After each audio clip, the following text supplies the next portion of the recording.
Você que acompanha a TV Correio da Manhã aí em Friburgo, Teresópolis, Petrópolis, Paraíba do Sul, Três Rios e arredores aí da região serrana. Acompanha também mais um programa Na Mira com o Fernando Veloso. E como saúde mental é tão importante como saúde física, o programa de hoje vai ser um pouquinho diferente. Você vai perceber que vai ser um programa papo cabeça. Vou me explicar. Na realidade, a gente vai entrevistar aqui o Dr. Leonardo Santos. Ele é psicanalista clínico, formado no Instituto Gaio de Ensino Superior. É bacharel em teologia, tem licenciatura em pedagogia, psicologia com intervenção em drogas, psicopedagogia pela Faculdade Kennedy, tem formação também em saúde mental com ênfase em dependência química, é formado em psicanálise também pela Faculdade Kennedy, é reitor da Universidade Corporativa Clean Soluções, membro da Sociedade de Análise Psicanalítica e Desenvolvimento Humano e ainda é membro e professor do Conselho Nacional de Psicanálise. Doutor Léo, seja muito bem-vindo aqui no programa. Eu vou embalar aqui apresentando já o nosso outro convidado. A gente vai fazer um trio aqui para falar sobre saúde mental e uma série de outros assuntos que eu vou referir já já. Dr. Alan Souza é psicólogo clínico, formado pela Estácio de Sá, pós-graduando em Humanismo Existencial pela Uniabel. Eu vou pedir para explicar daqui a pouquinho o que é Humanismo Existencial. Coordenador no projeto Luz para Minha Vida, no trato com pais atípicos. É psicólogo voluntário no projeto Crack da Vida, que tem a ver com esporte com crianças, bacharel em teologia e capelão. Então a gente vai falar aqui, primeiro a gente vai abordar a síndrome do burnout, que é aquele esgotamento mental no trabalho. Vamos falar sobre TDAH, que é o transtorno de déficit de atenção e hiperatividade, sobre droga-adição, a sua influência na família, né, e no dependente, e sobre a ação social que vocês fazem. Então, feitas as apresentações, a gente está com dois mestres aqui nessa área, nesse assunto. Explica para a gente aí o que vem a ser esse burnout? O que representa isso? Eu sei que é uma doença, posso dizer que é uma doença, né? Uhum. Que afeta as pessoas na área do trabalho e tem uma série de características, ciclos. Como é que a gente trata isso? Explica para a gente aí o que vem a ser esse burnout. Então, a síndrome de burnout, que é o síndrome do esgotamento profissional. E hoje, pesquisas dizem que 30% das pessoas que vão ao médico à procura da saúde mental. É o problema, a saúde mental. Isso quer dizer que aproximadamente a cada 3 pessoas que hoje estão trabalhando, passa por algum problema de saúde mental, algum transtorno. E isso quer dizer que de 3, uma pessoa. Isso é bastante. Se você entender aí que pequenos empresários, às vezes tem aí 6 funcionários, quer dizer, são 2. De cada 6 funcionários, 2 deles podem impactar até na atividade empresarial, né? Porque se tem doença, pode comprometer o trabalho. E esse é o problema. As pessoas, os empresários, eles não perceberam isso, que os colaboradores estressados, com ansiedade, eles não conseguem, porque eles levam o trabalho para casa para poder fazer e no outro dia estão cansados. Então, se os empresários investissem mais nesse problema, nesse distúrbio, com certeza teriam funcionários mais produtivos. Então, vamos explicar. Alan, colocar o Alan nessa história?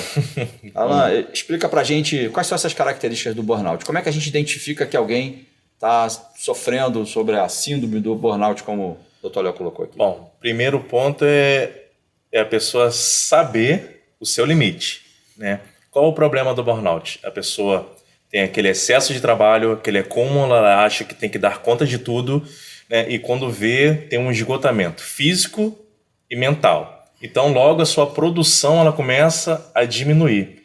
Diminuindo a produção, a pessoa começa a ficar mais cabisbaixa, mais no canto dela, né? Se isolando um pouco mais. E a tendência, se não for reconhecido a tempo, é que isso desemboque em uma depressão, aí é um caso um pouco mais sério. E geralmente, pessoal da área de saúde é muito afetado pela burnout, professores também, policiais, militares, são muito afetados porque a carga emocional é muito grande. Né? E em alguns casos até horário também, porque tem policiais que às vezes trabalham e faz o bico dele, né, para dar conta do salário em casa e acaba extrapolando o seu limite.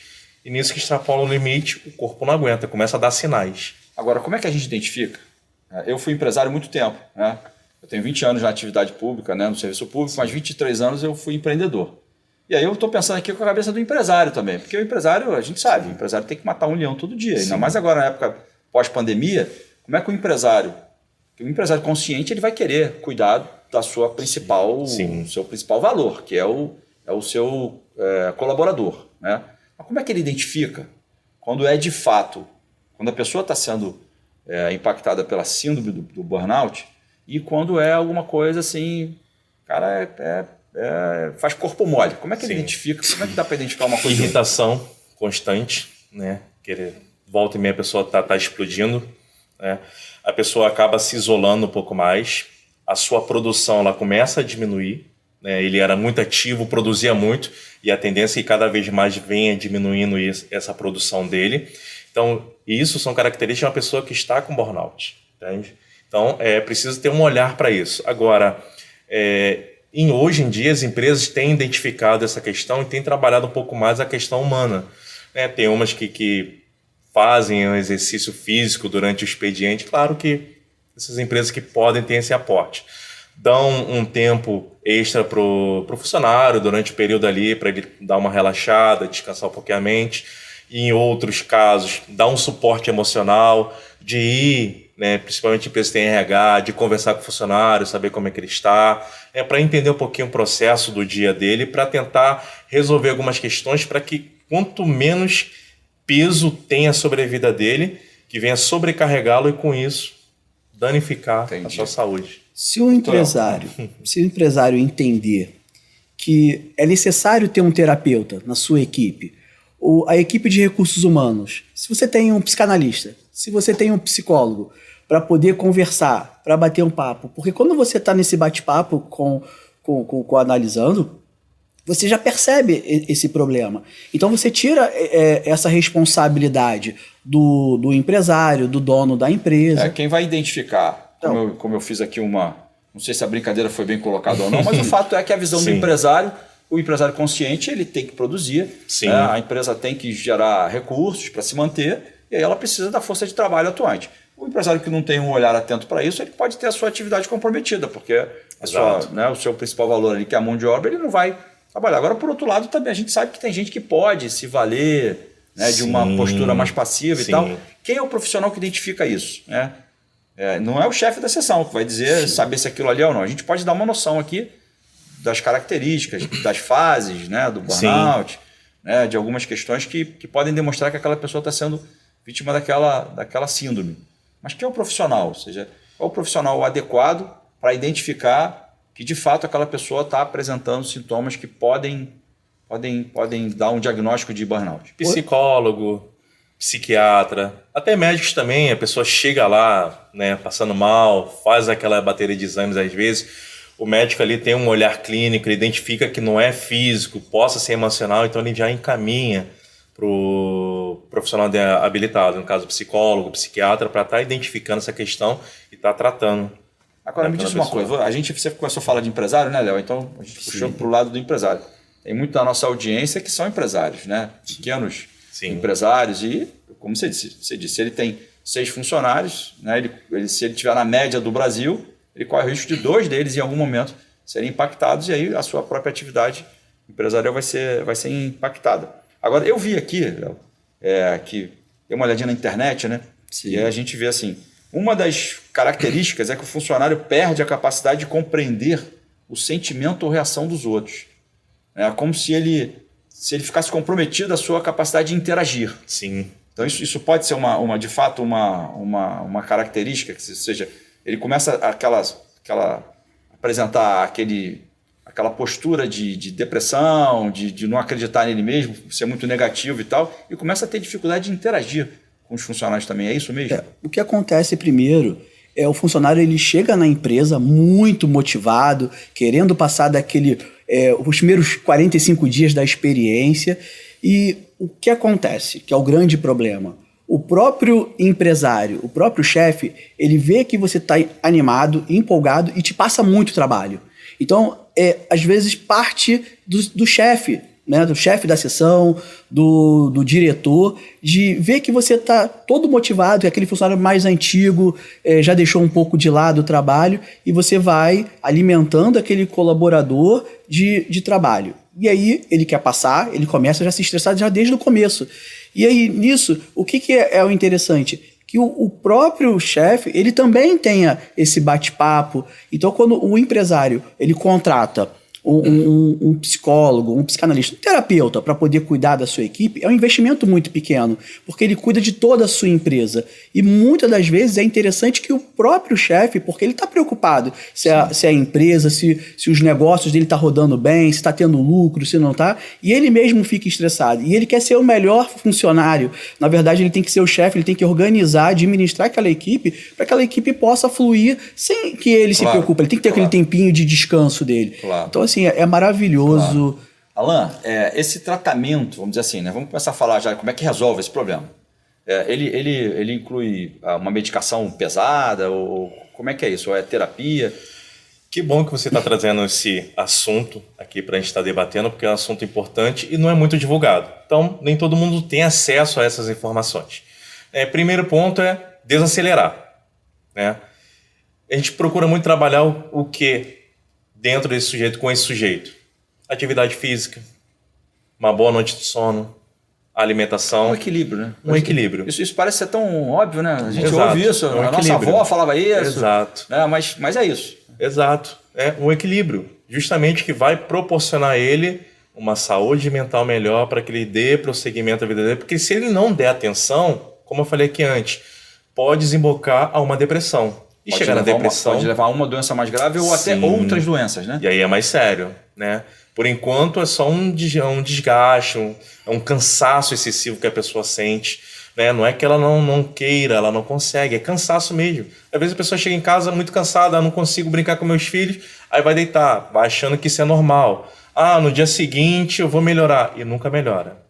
Tá? Aquele ciclo. E é interessante que o psicólogo Alan está falando, é que assim, você leva trabalho para casa. E quando você leva trabalho para casa, você deixa de cuidar da sua família em casa, que é o momento de você curtir seu filho. Começa a desequilibrar. Curtir seu filho, e o que acontece?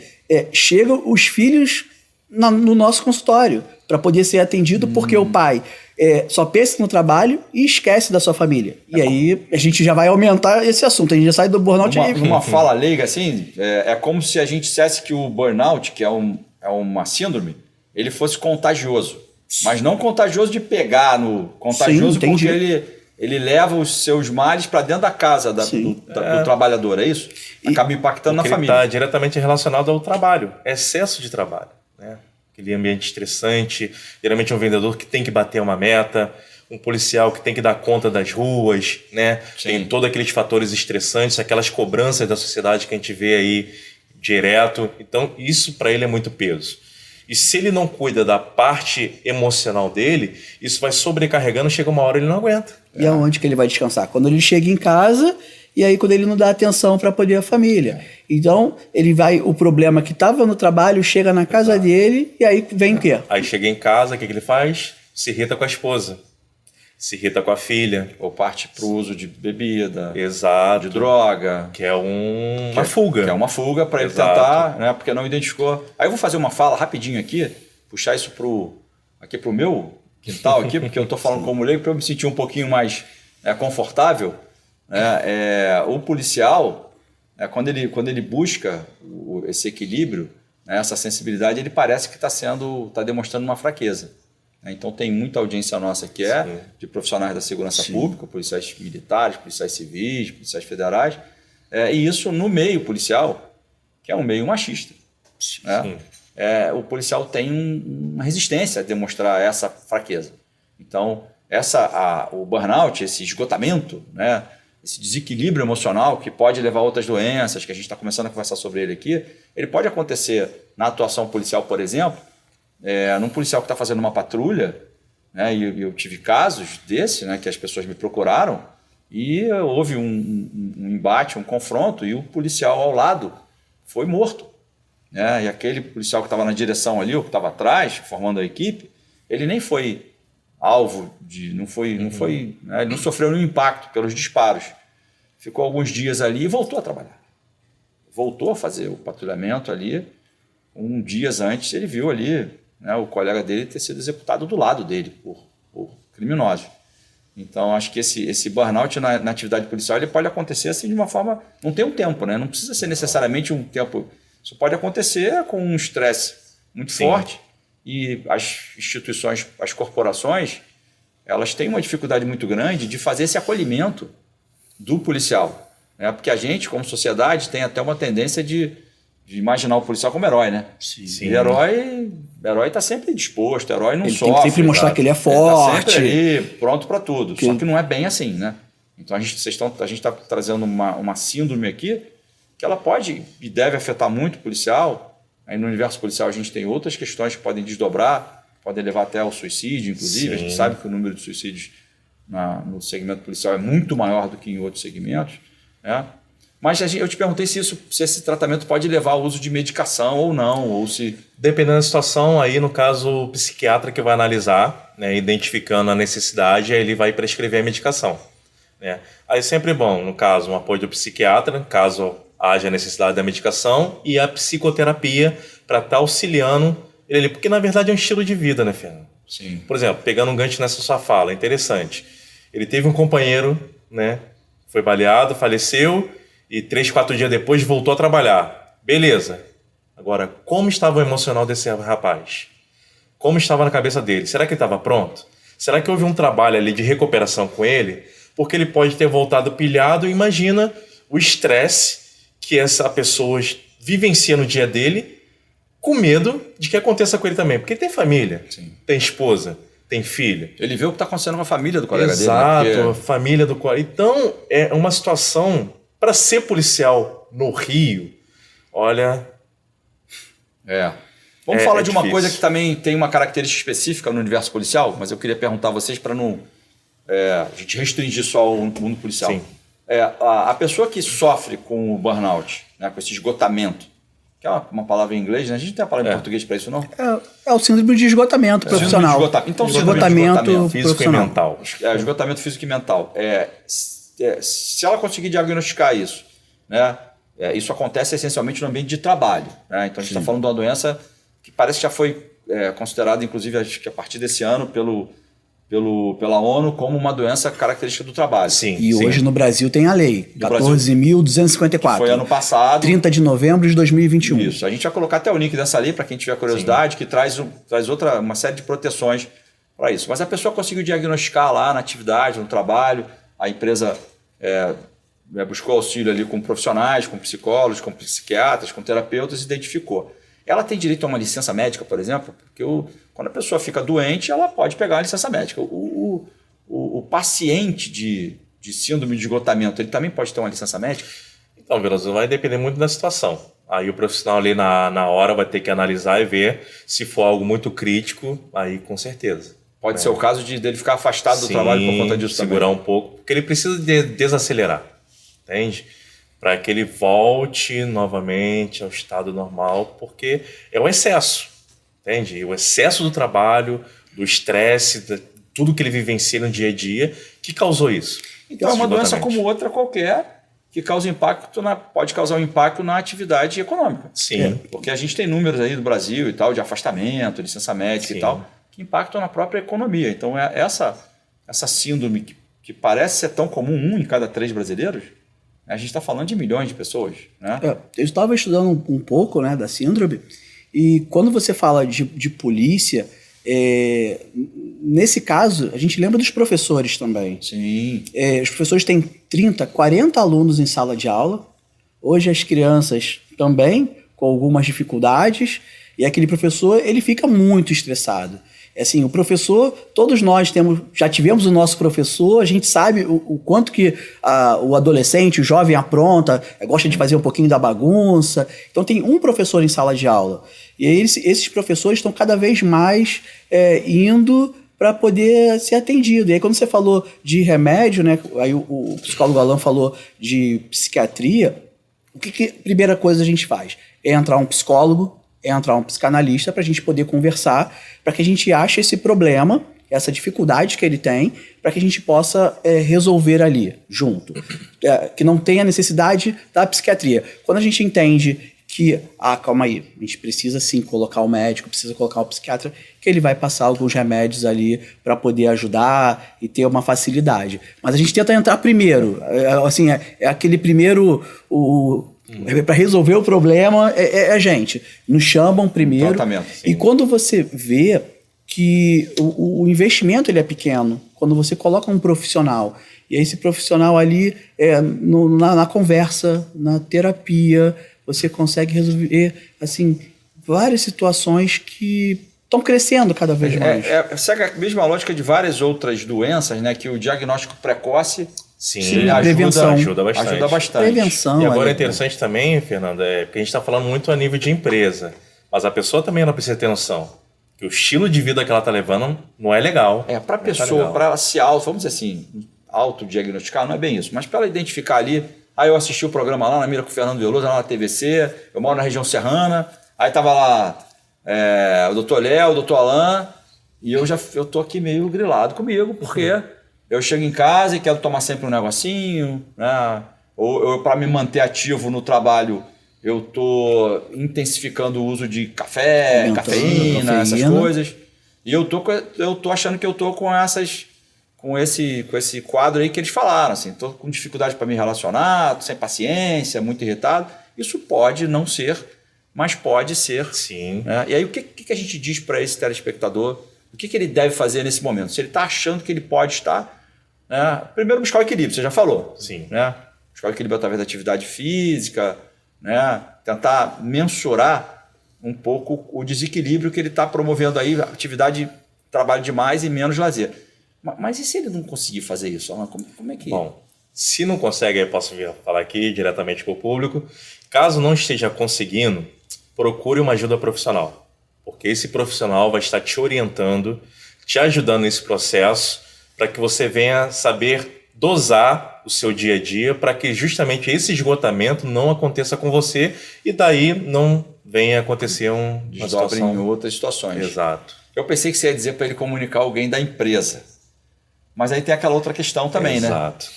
né? Dependendo da consciência do empregador, ele pode achar que aquele funcionário ali é um funcionário de problema, né? Corpo mole, não ter essa consciência. Porque o ideal seria ele falar com o empregador, porque é uma doença do trabalho isso. Sim, sim.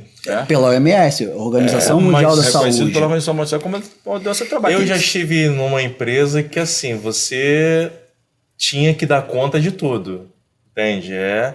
Eu vivenciei isso de perto. Tinham pessoas próximas a mim que sabiam na época que eu era estudante, me procuravam, me pediam ajuda, aí dentro do possível davam orientação, mandava procurar um profissional de psicologia, psiquiatra, para estar tendo auxílio, porque eu via, a carga era muito pesada, a cobrança era muito pesada. Tinha departamento para cuidar, mas que na verdade não cuidava como deveria ser cuidado.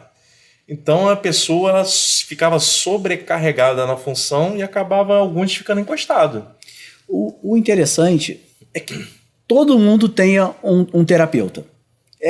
Esse é o foco. Eu acho que isso é interessante hoje, Veloso.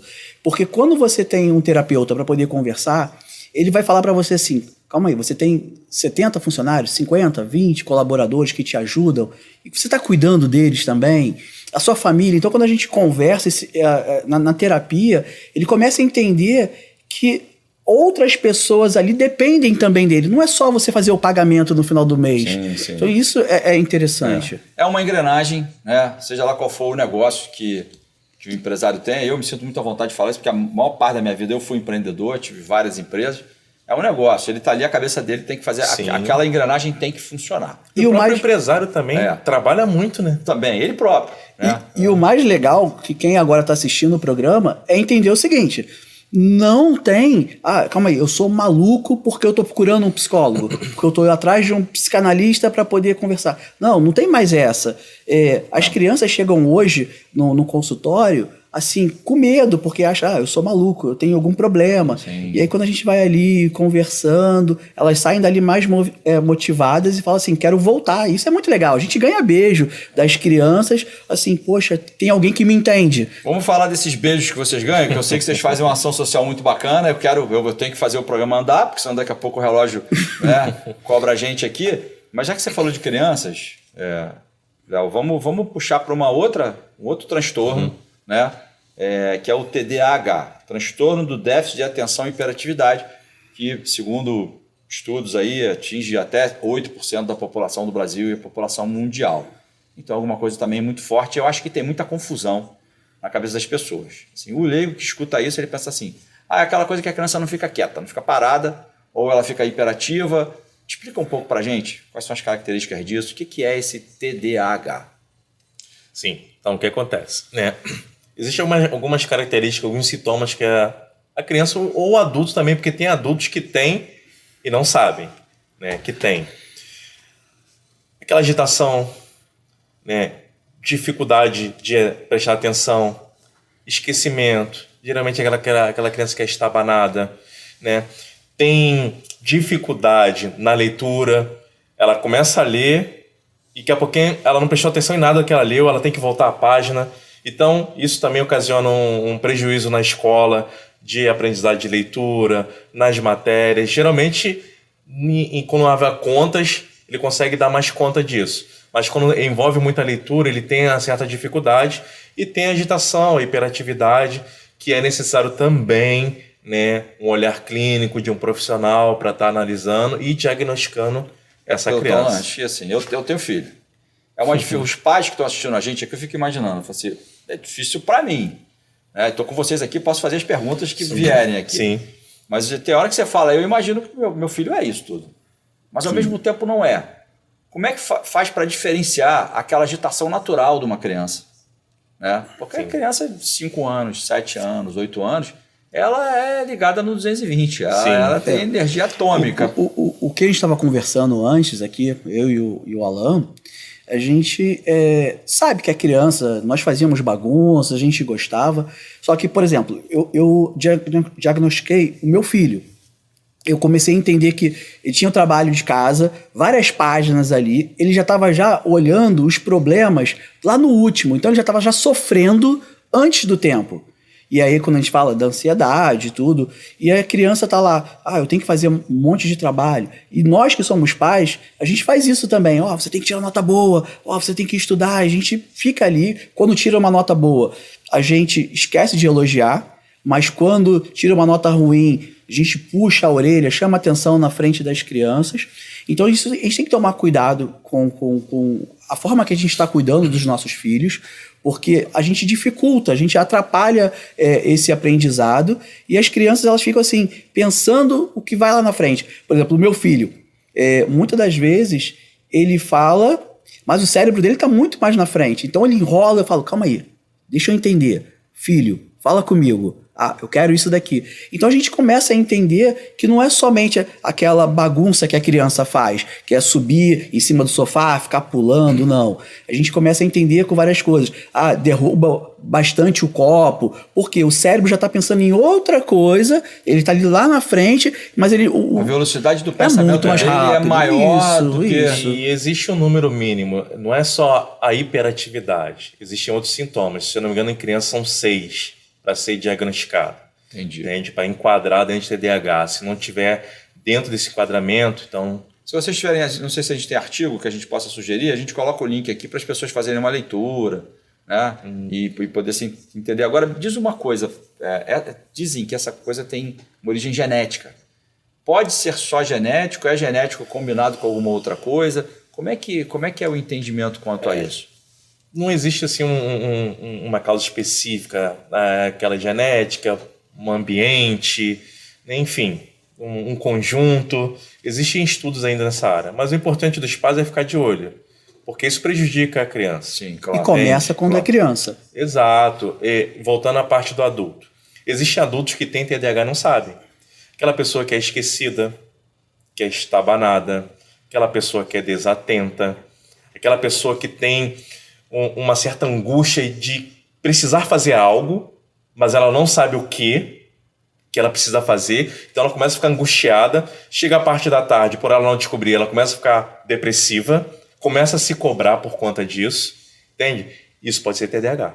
Então agora tem um monte de gente e não tem assistindo. hiperatividade Então no tem adulto. um monte de gente assistindo o programa agora que vai procurar então um terapeuta, a partir do diagnóstico aí que você Acho que o deu. importante é identificar para poder... Sim. Quer dizer, isso é um sofrimento, né? Porque a pessoa que vive assim, ela é o seu principal algoz, né? Sim. Ela não precisa nem de inimigo, porque ela própria se cobra demais. Agora, E aceitação, isso tem cura? né, Fernando? Isso tem cura? TDAH tem cura? Não tem cura, mas tem tratamento. Que diminui esses efeitos e a Em pessoa alguns consegue... casos é Até necessário também tomar medicação. Mas o importante é a aceitação. Tem pessoas que não procuram de ajuda porque não aceitam.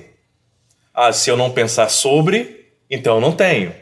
E vive a vida assim. Só que chega uma hora que prejudica. No caso do adulto, é grande o número de separação porque o cônjuge tem TDAH, né? Ao outro lado não entende, não sabe, começam os atritos, porque quem tem TDAH, como eu falei, é esquecido, Esquece procrastina, o dia do casamento. é desatento. Esquece o dia do que começou a namorar. Entende? Aí começa a atrapalhar a relação. Então, o número de separação é alto. Então, primeiro ponto é a aceitação, entender que existe essa questão, precisa de ajuda, de um apoio profissional. Em alguns casos, é necessária uma medicação, né, para que controle aquele padrão da pessoa, diminua, para que ela tenha uma vida normal. É possível, Sim. mas é necessário ter uma atenção melhor, um tratamento, para que ela siga a vida dela. A gente pode chamar de doença também, né? Essa doença, ela na fase da criança ali, porque parece que ela é mais assim, ela está mais viva na nossa memória na criança, né? Sim. Enfim, como você disse aqui, não tem cura, tem adultos que acabam ficando com essa doença a vida toda, alguns nem sabem e tal, mas na época da criança, na época de escola, isso pode ser fator, inclusive, dela sofrer preconceito, né? Bullying. Sim, Pelas muito. outras crianças, né? Os próprios pais. Essa criança é lesada, né? Essa criança é isso. Mas não é que a criança ela queira esquecer. Ela simplesmente não lembra, porque tudo chama a atenção dela. Por exemplo, ela está aqui parada, o barulho do ar-condicionado chama a atenção dela, ela perde o foco. Se o Leonardo chega aqui e mexer o braço, ela vai parar o que está fazendo porque ela vai olhar para ele. Tem dificuldade de concentração. Tem dificuldade de concentração, tem a questão do esquecimento, tem, em alguns casos, a hiperatividade, que a criança fica muito agitada, muita energia para gastar, entende? Então, e a procrastinação não é que ela não queira fazer, ela não consegue fazer. E é por isso que desde ela cedo... não consegue, né? Ela não e consegue. é por isso que desde cedo é bom. Não é porque ela é você procurar rebelde. ajuda. Não, ela não consegue é porque mesmo. ela não obedece, é porque aquilo é do organismo dela. Sim, né? na leitura essa criança não aprende, em alguns casos fala, é burra. Não é, gente. Ela tem dificuldade na leitura. Tem dificuldade de identificações de palavras. Ela geralmente troca, né, P e o B, palavras, os sons muito próximos, ela troca. Ela escreve às vezes errado, entende? Porque ela tem essa dificuldade. Então é necessário ter um olhar. Antes, né, na nossa época, era mais dificultoso. Hoje tem muita informação, a internet está aí. Essa parte é boa da internet. Tem muita informação para ter um olhar mais apurado para essa criança. Ela pode estar precisando de ajuda. Porque se ela não for tratada agora, quando ela crescer, vai se agravar. Entende? Ela não vai conseguir ter uma vida social legal, ela não vai produzir muito bem no trabalho dela, ela não vai conseguir manter relacionamentos, porque ela tem problema, tem dificuldade. Então ela precisa de ajuda. Muito bem. E o mais legal é que, assim, que os pais participem. Isso, porque às vezes o pai, a mãe, leva lá para o terapeuta. Leva lá e são 50 minutos, às vezes, de atendimento. E como é que é esse diagnóstico, assim? Ele é rápido, ele é fácil? Numa primeira consulta, Então, o terapeuta, você já consegue sentir isso ou é algo que precisa de uma investigação mais profunda? Então, na primeira vez que a criança chega, ela chega um pouco assustada. Primeiro, o que é um médico que vai falar comigo? Eles já pensam assim. E em casa... Tô doente, vou no médico, tô doente. Sim, e os pais falam muito de psicólogo é coisa de doido, essa criança não bate bem da cabeça. E isso acaba também dificultando isso para a criança o crescimento dela. Aí quando chega lá, ela fica muito retraída, e aí a gente usa a psicopedagogia. A gente leva lá alguns brinquedos, e naquela hora, no momento dos brinquedos, a gente vai brincando, aí a gente é o tio legal. Eu tento mostrar que eu sou o tio legal, eu boto para fazer desenho, e ali a gente vai entendendo. E aí a gente entende que os pais não dão atenção, e tudo isso vai dificultando. E aí a gente vai lá instruindo como você fazer em casa durante aquela semana, porque na outra semana você vai ter essa criança novamente com você. O tratamento não é só para criança, o tratamento é para os pais. Para os pais também. Sim, E assim... E o mais interessante, não, só para poder...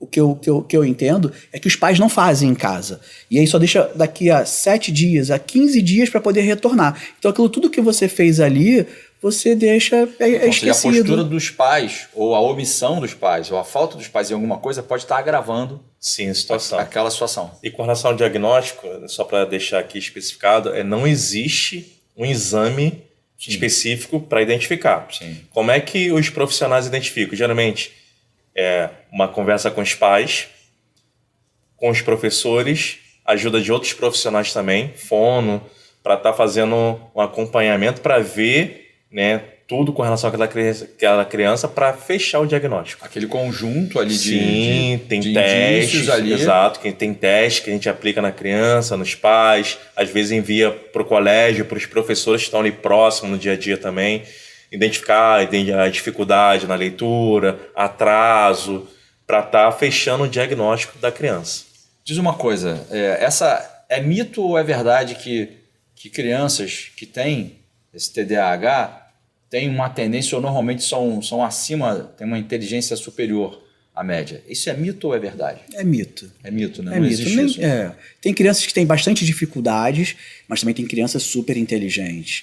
E aí, assim, o pai fala assim, ele é muito desorganizado. Aí quando a gente começa a pegar lá os nossos brinquedos pedagógicos, aí a criança coloca lá as cores separadas, por ordem de formas, e aí os números. E aí o pai e a mãe falam assim, mas... é contigo, mas é porque eles não fazem em casa. Então, assim, são brinquedinhos que você compra tão barato, são brinquedos de madeira que você começa a fazer com a criança desde pequeno, que você ajuda, você facilita. É o que nós fazemos É aquela coisa do consulta. telefone, né? Do pai tá brincando com o filho quer atenção, aí o pai tá sim, e não para de olhar para o telefone. Quer dizer, ele tá fazendo duas coisas ao mesmo tempo, né? Ele tá tentando dar atenção ao filho em alguma coisa, mas ele não larga o telefone. Mas a criança quer Ele toque. faz duas coisas ao mesmo tempo. Ele está dando uma sinalização para a criança, o seguinte, faça várias coisas ao mesmo tempo. E uma dica aí é criar uma rotina da criança. Principalmente primeiro com as obrigações. Porque se inverter a ordem, lazer primeiro, depois a obrigação, ela vai esquecer. Então, primeiro as obrigações, o estudo, enfim, a tarefa de casa. E após essas tarefas cumpridas, aí o lazer para facilitar a vida dessa criança. Então, criar uma rotina de organização, a criança se organizar, porque quando ela crescer, isso também vai ajudá-la no seu dia a dia, porque ela vai aprender a se organizar e com isso saber lidar com o TDAH e seguir em frente tranquilamente. E colocar os pais na rotina também, que é o interessante. Isso aí acho que a gente não precisaria ter que dizer isso, mas é bom a gente repetir, né? Sim. Educar é isso. Sim. Eu estava conversando com uma professora esses dias e ela estava psicóloga também, por acaso, no final de semana, e ela estava me dizendo, olha, Veloso, o que acontece é que os pais ficam inventando um monte de desculpa, porque eles precisam, porque estão assoberbados, enfim, né? Mas eles ficam inventando um monte de desculpa para deixar a criança ser educada pela escola. Sim. Isso está acontecendo. E aí são 40 crianças, uma professora.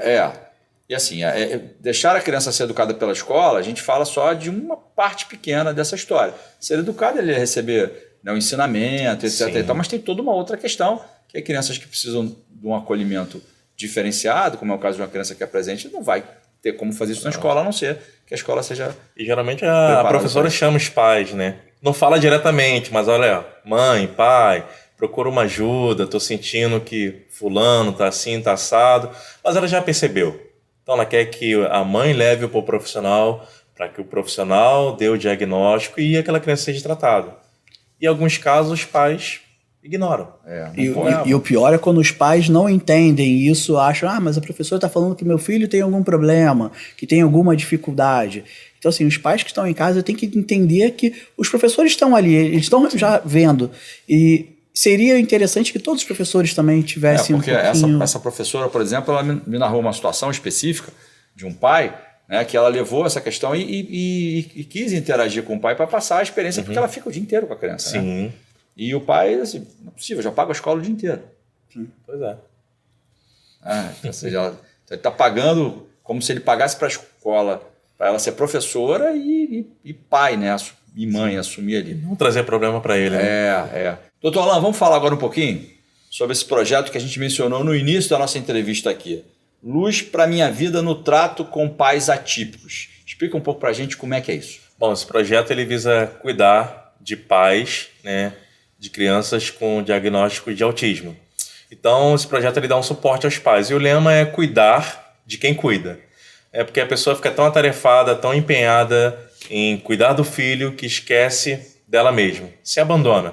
Em alguns casos acontece até a separação do casal porque não tem mais aquela relação marido e mulher, porque é só o filho. Tanto que a primeira coisa que nós fazemos no primeiro dia da reunião é resgatar a pessoa. Lembrar sempre ela que quem está ali não é o pai, né? É o fulano, é a pessoa. É a pessoa, não é o pai da criança. Não é o pai da criança, é a pessoa. Então, é como se a gente estivesse num avião.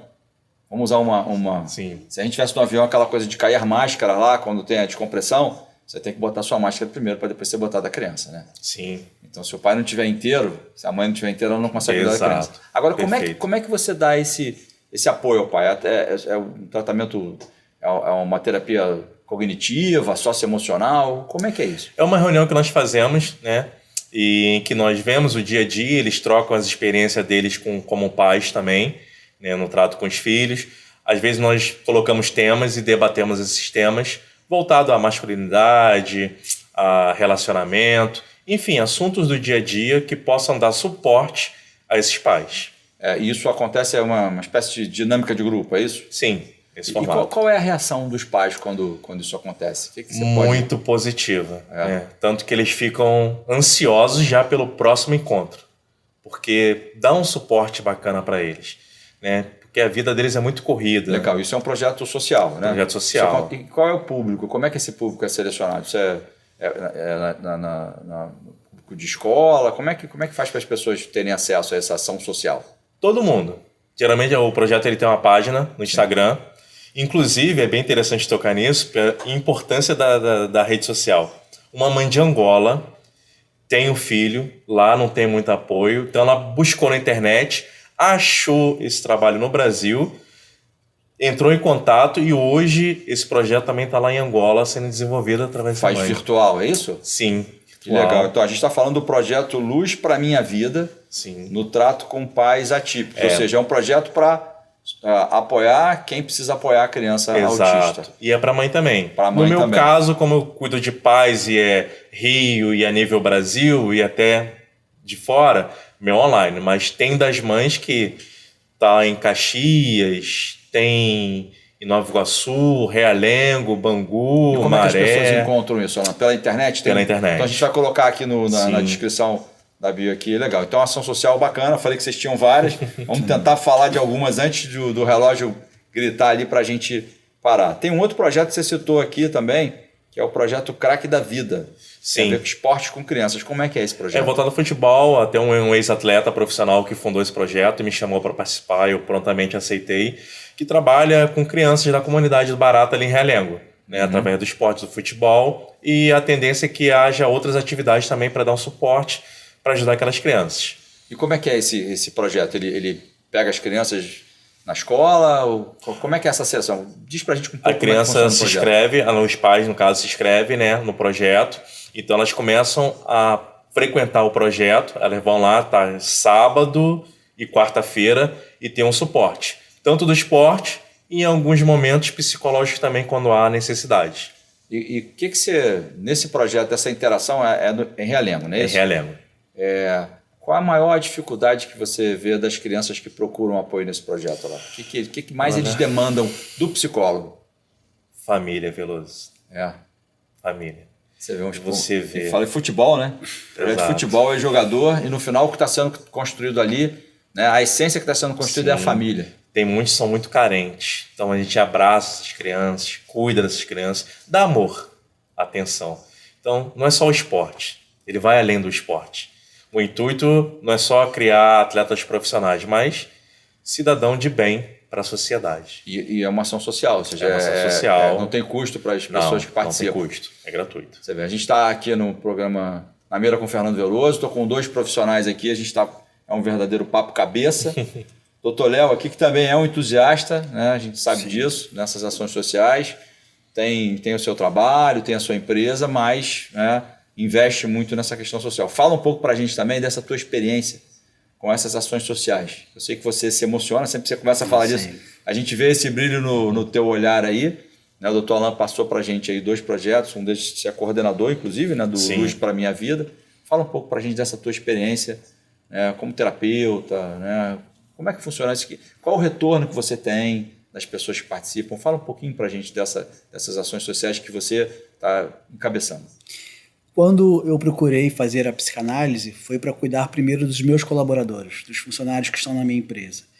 E eu me encontrei na psicanálise. Primeiro que você começa a se analisar, você a entender um pouquinho de você. Isso melhorou meu casamento, melhorou como pai. E quando eu encontrei que alguns lugares não tinham acesso à psicanálise por ser caro, a psicanálise era para quem tinha dinheiro. Eu montei alguns consultórios em alguns locais que hoje é gratuito. Então hoje eu atendo gratuitamente em comunidades. As pessoas conhecem, por exemplo, o Caju, né, o cemitério do Caju. Acha que ali só é o cemitério, mas não, existe vida após o cemitério. Você atende lá na associação, na organização social Arte Salva Vidas. Isso. E tem uma fala da responsável de lá, que é a Aldari. E a primeira vez que eu conheci a Aldari, ela disse para mim, as pessoas acham que depois do cemitério não há vida. Há vida sim, depois do cemitério tem a Arte Salva Vidas. É lá que você... Estou fazendo aqui uma brincadeira, né? Mas é isso mesmo, você passa na frente do cemitério e a Arte Salva Vidas fica depois, ali no Complexo do Caju. É lá que você está atendendo, né? Um dos lugares. Já estou lá aproximadamente 5 anos, desde que começou a associação lá. E lá eu tenho um consultório, ele é muito simples, mas a gente cuida de tantas pessoas. A gente começa com a criança, que depois vai para o pai, para a mãe, e aí a gente começa a atender a família inteira. Então, doutor Léo, esse tratamento, né, essa consulta que você presta lá, o que você... A gente tem que lembrar aqui que o Complexo do Caju é um dos piores IDHs do estado do Rio de Janeiro. Então a gente é muito pobre, muito carente. A gente tem situações no Caju de extrema carência, né, inclusive dos serviços públicos. O que chega mais para você quando você faz essas consultas lá? Primeiro chegam as crianças. Hoje os pais percebem que as crianças precisam de um suporte, de uma ajuda.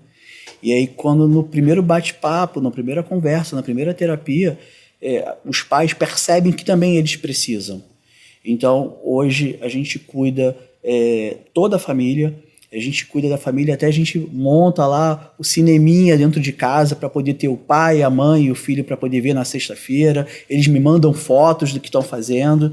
E as crianças, a partir do segundo atendimento, já quer ir lá falar comigo, já quer conversar, já vão lá só para poder me ver, que já sabe quais são os dias que eu atendo. E hoje eu tenho turmas. Hoje eu dou aula lá da psicanálise. Eu tenho alunos que vão se tornar psicanalistas já a partir do ano que vem. Eu tenho nutricionistas na turma, eu tenho psicólogos, eu tenho psicopedagogos que são alunos, que estão entendendo um pouquinho do inconsciente, do que é a psicanálise. E a ideia é que essas pessoas também venham atender no social. Então, eu acredito que daqui a um ano e meio, nós vamos ter aí mais de 200 pessoas atendendo aí de graça. Muito bacana. Doutor Léo, e como é que as pessoas que precisam, que estão ouvindo a gente aqui, que são um especial da região serrana, né? Porque o programa ele circula na TV, depois ele vai para as redes do YouTube, mas as pessoas que precisam disso, as pessoas que têm esse viés, né, social, que são empreendedores na área social, como é que elas fazem para procurar esse tipo de atendimento? Tem alguma rede social que a gente possa divulgar aqui? Como é que a gente pode fazer isso? Hoje nós temos as redes sociais, tanto o Facebook quanto o Instagram. No Instagram, muitas pessoas me procuram de outras cidades, já estou atendendo pessoas fora do país. O meu Instagram é psi, né? De psicanalista. A gente vai colocar na descrição, então pode colocar aqui, né? Sim. Aí nos procuram e a gente monta turmas nesses locais para poder ou atender ou simplesmente a gente formar mesmo professores, formar psicanalistas para poder fazer esse atendimento gratuito. Então, entrou em contato comigo, o Alan faz parte da nossa equipe, a gente tem uma equipe muito legal, muito assim, e todo ele é gratuito, não é cobrado nada. Vamos botar o time inteiro em campo agora? Vocês têm alguma história assim que marcou mais vocês nesses atendimentos, né? Nesse trabalho social que vocês fazem? Porque às vezes você está ali, a pessoa vem, a criança vem, você acha que está esperando uma coisa e vem outra. Teve algum caso, ou mais de um caso, que tenha marcado vocês? Não. Bom, todos são importantes. Muitas das vezes ali a gente se emociona e a gente tem que segurar ali para também não chorar junto, porque existe essa troca. Eu atendi uma criança que não queria ir para a escola, estava desanimada, desmotivada, e já no segundo bate-papo conosco, já com um grupinho no WhatsApp dos amigos. E isso, assim, quando a gente já começa, desde a criança, a gente sabe que ela vai começar a se analisar, ela vai começar a entender ela. E se a gente começasse todo mundo, desde pequenininho, ter um terapeuta, quando a gente chegar aqui na nossa idade, quando a gente vai falar assim, calma aí, eu sei, um psicólogo, um psicanalista me atendeu quando era pequenininho e agora eu sei resolver os meus problemas, eu sei resolver, sei tomar as minhas decisões. Então, assim, acho que é essa da criança, porque a gente trabalha com várias idades, mas quando a gente é com criança, é maravilhoso. Mais, né? Não existe assim, um caso específico aqui que eu posso contar, mas no modo geral. Quando eu vejo a mudança na vida da criança ou do pai, desenvolvimento, entendendo os processos e dando prosseguimento à vida, acho que isso não tem preço, Vera. Muito prazeroso. Né? Você vê, gente, é isso aí. Olha, o programa está chegando ao final. Eu falei para vocês que a gente ia ficar com vontade de quero mais. Muito agradecido a vocês, muito grato por vocês terem topado vir aqui. A gente traz pessoas como o Alan e como o Léo, que têm o seu trabalho, né, são importantes, mas que encontram tempo para fazer uma ação social.